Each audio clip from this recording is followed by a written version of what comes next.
Welcome students. Today let's talk about people as resource through my PowerPoint presentation. It is the second chapter of the economics class 9. People as resource. In this chapter we have to comprehensively deal with the human capital, the human resources, the peoples who are working, the peoples who are contributing to the production of the country. See, people are considered as resources because they have skills, minds, knowledge to do various things. They invent different things. They work in the farms, they work in the industries and factories, and thus they are contributing to the national income of the country. They are contributing to the GDP of the country. It is these people who are called as assets of their country. Factor of production, we all know about it. 4 factor of productions: land, labor, capital, enterprises. Factor of productions are the inputs needed in a process of conversion or production of goods and services. And 3 factors are very essential to transform a person into capital, to transform a person from liability to asset. And these 3 factors are education, training, and medical care. In the absence of any one factor, a person could not be able to become an effective asset. What is human capital? You all know human capital refers to the stock of skills and knowledge gained by a worker through education and experience. So through education, through experience, through training, any person can become a capital, and by becoming a capital, he contributes to the development of the country, development of the society, development of himself. So in every country, it is very essential that the people should transform themselves into capital. It is the duty of the government also to make more and more human capital. More and more human capital will lead to the increase in production. Human capital formation is very essential for the development of any country.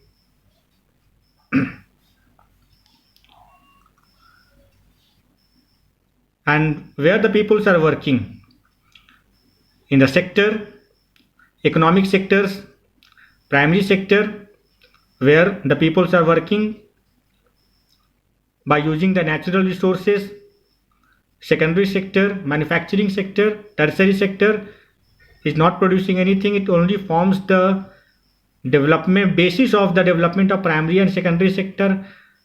Quaternary sector is also there related to research.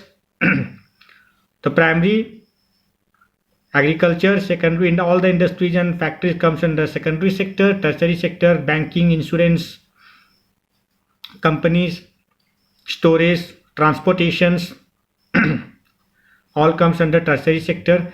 The economic activities, people are involved in the economic activities, market activities, where the people are producing goods and services for sale in the market. Non-market activities are those where the people are producing not for the sale but for their own consumption. That's the difference. Basically, people are involved in 2 types of activities: market and non-market.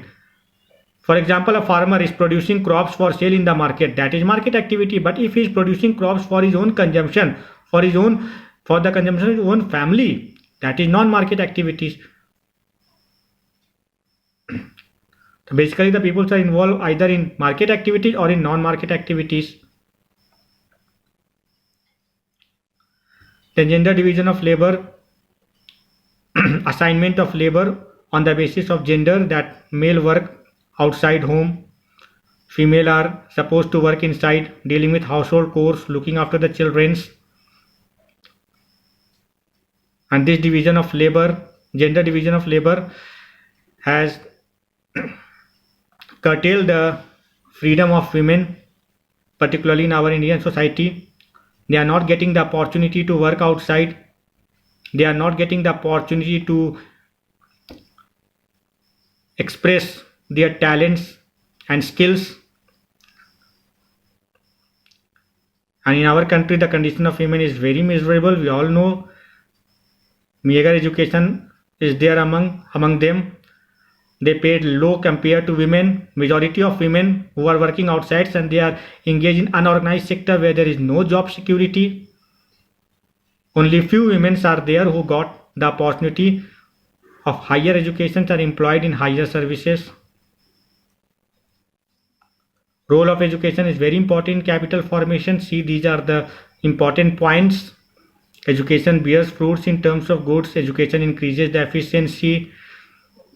Education enhances the national income. Education encourages economic development. Education is one of the most important factor in the process of capital formation. And our government is making her utmost effort to spread education among the people, to motivate the children to go to schools through Sarv Shiksha Abhiyan, midday meal scheme. Government is providing cooked food of one time to the children studying in the government schools from class 1 to 8. These are all the policies initiated by the Indian government to enroll more and more students into schools so that they could get education, so that they could become effective capital, and so that they could make their more and more contribution to the development of the country. Navodaya schools were also established by the government, particularly in the rural areas. It's a residential school where high quality education is provided to the children by the government. Then right to education was made fundamental rights in 2010, according to which the government is providing free and compulsory education to all the children between the age of 6 to 14 years. Right to education is a milestone in the field of the promotion of education among the people of India. It was a great step taken by the government, and today we find that millions of children, they are getting education in the government school free.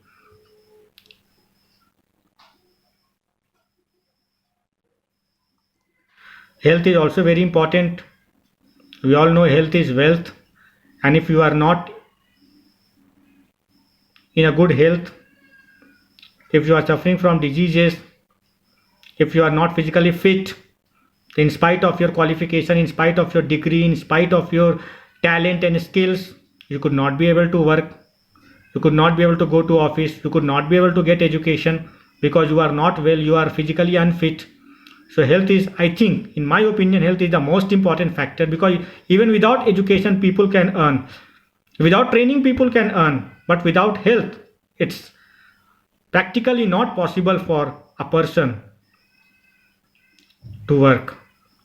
So health is the most important factor that played a very important role in transforming a person from liability to asset.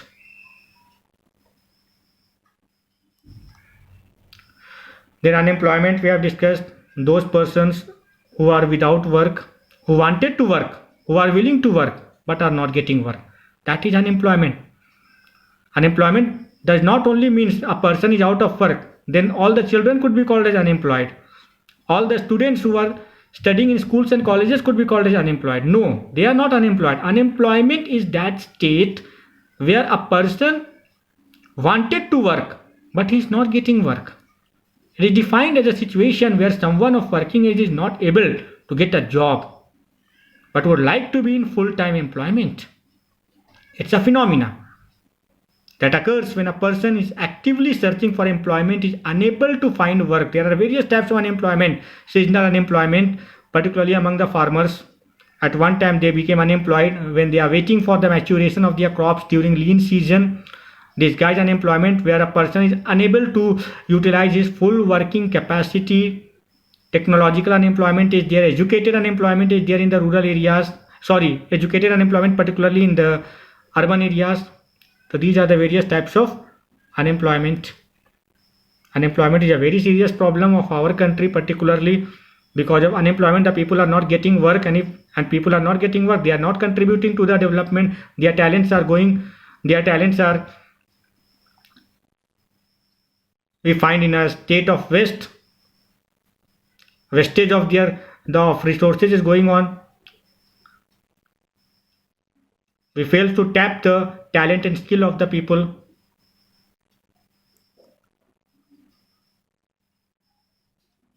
Unemployment rate is very high in our country. These are the types of unemployment. Effects of unemployment is also, unemployment has a very serious repercussion on the economy of any country. It must be the duty of the government to provide employment opportunity, particularly to each and every section to each and every person. However, it's not possible because of the high population of our country. Population control is also very essential.